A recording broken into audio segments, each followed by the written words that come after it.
As I say, my name's Jane and I work for Carers in Southampton. I'm the link worker with a lead for learning disability and physical disability. So currently we're supporting many carers in their ability to respond. So the current consultation, which is happening in the city for around 12 weeks' time, we're probably halfway through that consultation at the moment, where the city are proposing to re-provision day services for people with learning disability and also their primary respite care provision, which is Kentish Road.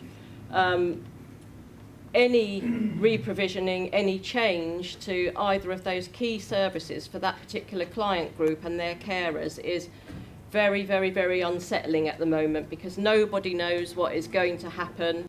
Carer to my daughter, who's 35 years old, she'll be 36 shortly.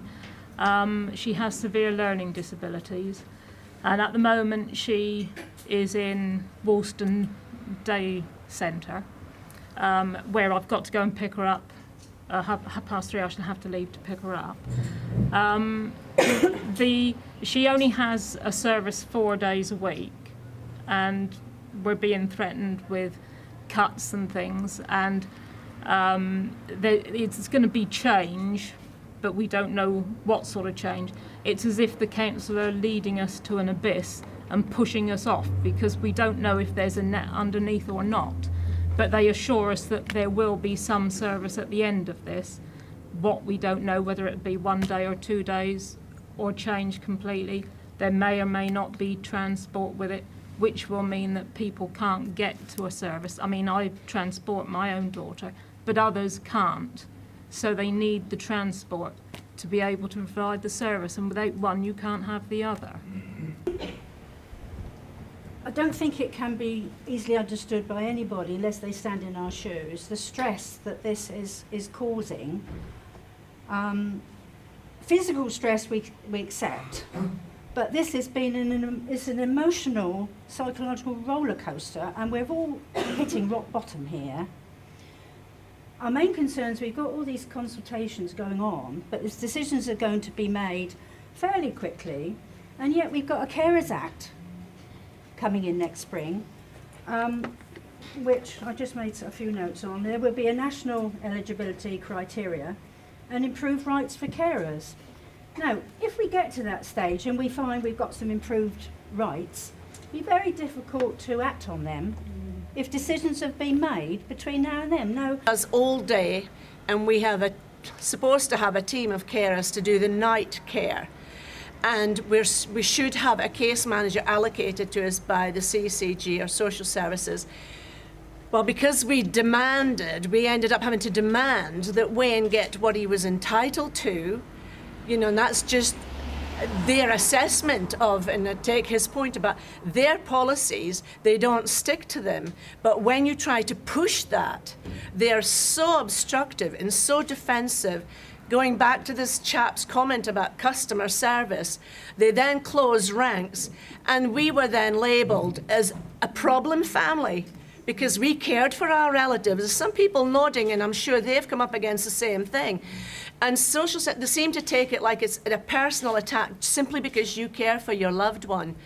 I'm a double carer, and first of all, my husband has multiple chronic and life-threatening conditions, several of them, not just one. And also another member of my family has mental health problems. Now that is the big problem, the biggest, I would say, of the lot in some issues. Now, I know we haven't come to respite, but I will come onto respite because for people who are dealing with mental health problems, it's very difficult to quantify what you do every day. So when it comes to social services and they're going to fill in their forms, and I understand about administration, I've been an administrator all my working life, and I have worked in health as well. So, and other legal type occupations. So the thing is, with mental health, you're not getting someone, well, yes, you sometimes do have to help them get out of bed, but metaphorically. But you're not actually doing physical things like dressing and washing, and that's what the forms are about when social services want to do an assessment when you need respite. Points that were raised that I think are really important was I was quite scandalised by this, to be honest. I've been a cabinet member for 18 months, and I was really shocked to see the extent to which people were not getting carers or assessments being done on a regular basis, reassessment. That meant that people haven't had assessments that they should have had for a long period of time, and it's something that we need to do. It's possible that there are some people who may no longer be eligible for a service. It's quite possible that other people will have, are not getting the needs being addressed.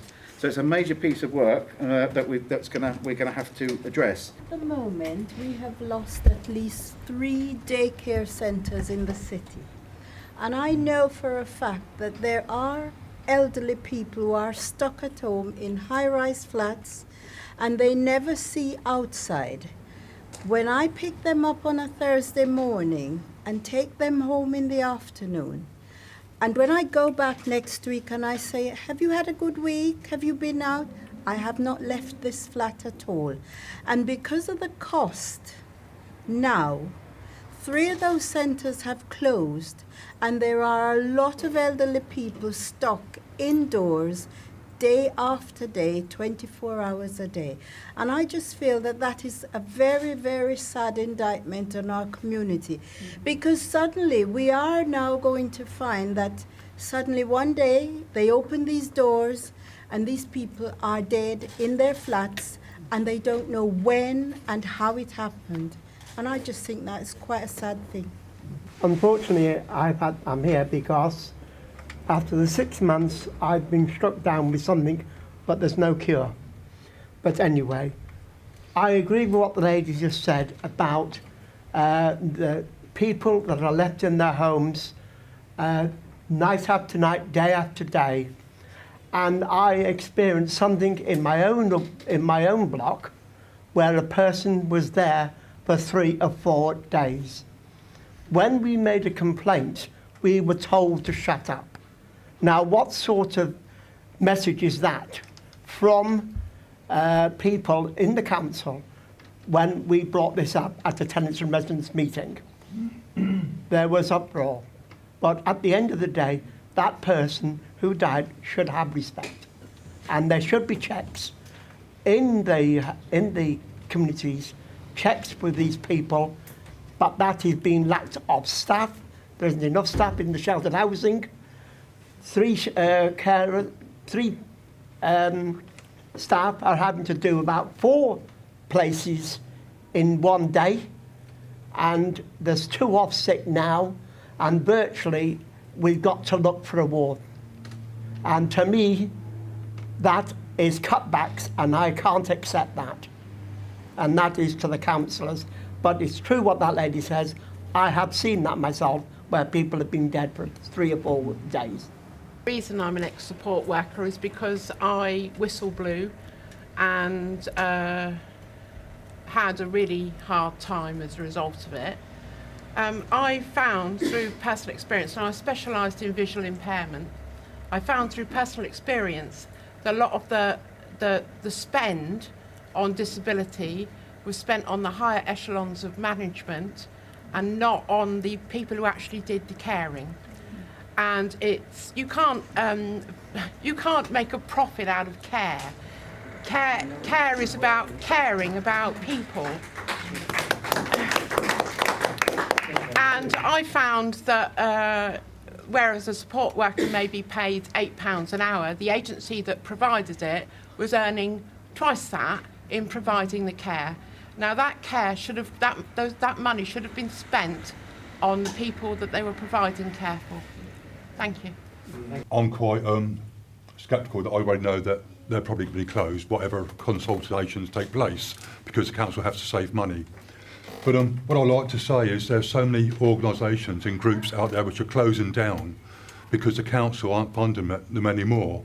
And I know for a fact that there's one called Dane, which is based in Spectrum in Southampton, and they're celebrating 25 years this year of helping people. And this year they've had their funding cut and they've got to close in December. Now I know that they helped me. I don't think I would be here now. They helped support me, and all they wanted was a few £1,000s a year to keep going, and the council have said no, they can't have it, and they've now got to close, and they have helped so many people. Richard both mentioned, and John all mentioned about Dane. Just to say that in my budget line, we do have £55,000 available for funding Dane, and that hasn't been cut. I understand, though, that because of changes that took place a couple of years ago, when a post was transferred or deleted from a transfer, that wasn't funded, and that's what's causing the problems there. I'm quite happy to go back and look at that again, but I know that we've been talking to a range of people giving advice and information and looking about that. So, but I will check back on that, because I like what people here have said, appreciate the valuable work that groups like Dane, and not just Dane, the others like SARC, like CAB, like No Limits, and it's really important that we, particularly now with all these changes and pressures going on, we rely on these advice and information services even more, and advocacy service as well. And we've got carers in Southampton. We do need to think about these services whilst we go through this period of change and a transition. We need them more than ever, so we need to sort of make sure that we do that. So people who are seriously affected by going from DLA to PIP, because myself and quite a number of others use the DLA to pay for medical treatment because we can't get it on the NHS, and that keeps us moving. I know one person who used it to pay for chiropractor fees. It got him able to move around. He informed the benefits agency. He lost everything, lost his treatment, and ended up housebound and had to start all over again.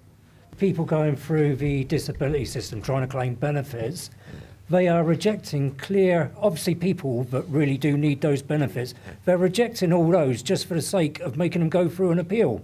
That's what it seems to me, just to try and hopefully, we won't have to pay them. Or they get fed up and give up. My wife wanted to come back from the general hospital to home. At 8 o'clock at night, you couldn't get a taxi at all.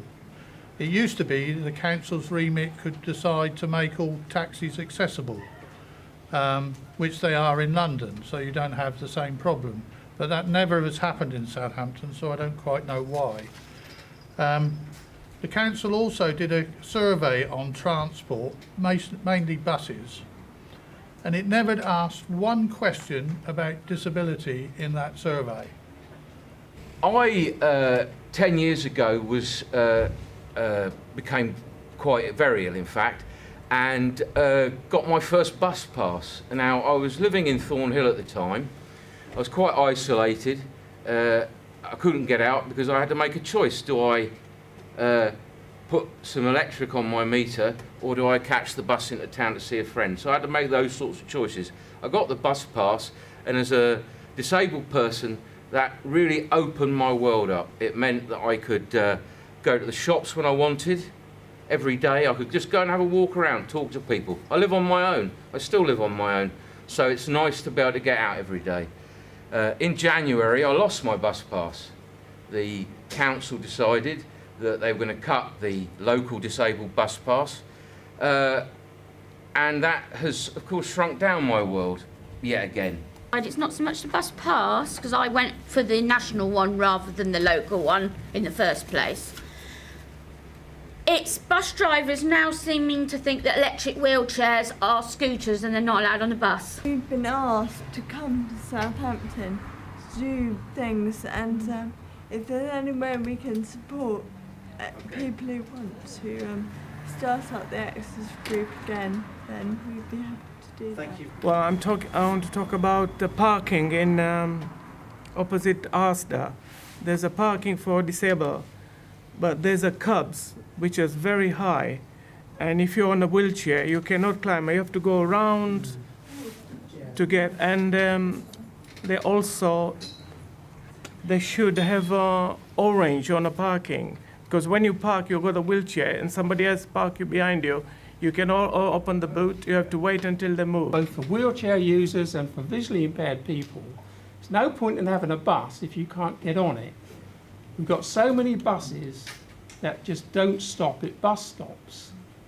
They might go past the bus stop or they might stop in the middle of the road, but basically we haven't got any force from old-fashioned days when we had proper traffic commissioners, when people have to abide by rules. What really, really angers me is it's only 1,200 people in the Southampton area have a disabled bus pass. So if you're of working age and they want you to work, they take away my means of access. I can't afford a car because I earn less than 8,000 because of my mental health and physical issues. You take away our bus pass. We went to the council chambers and they said we consulted the charity groups in the local area before we cut the bus passes. They have got all our details on the database to send out a survey to each person with a disability to find out our views before they cut the services, not after, and we get the councillors going, we can't do anything, we'll see about the next financial year. Assessment issues, we would say as carers that we would want a specialist social worker to do the assessment, and so often we find we don't necessarily get a specialist, we get someone who doesn't really understand the condition, so that what they will have is a layman's understanding and impression of what it is that someone's suffering from, and that's as good as no opinion at all, really. So when we're talking, Dave, about assessing and assessments, I mean, there is going to be a need to pay for people to come in who know what they're doing, rather than employing someone perhaps who has the title but not necessarily the experience. I mean, that's not my own idea.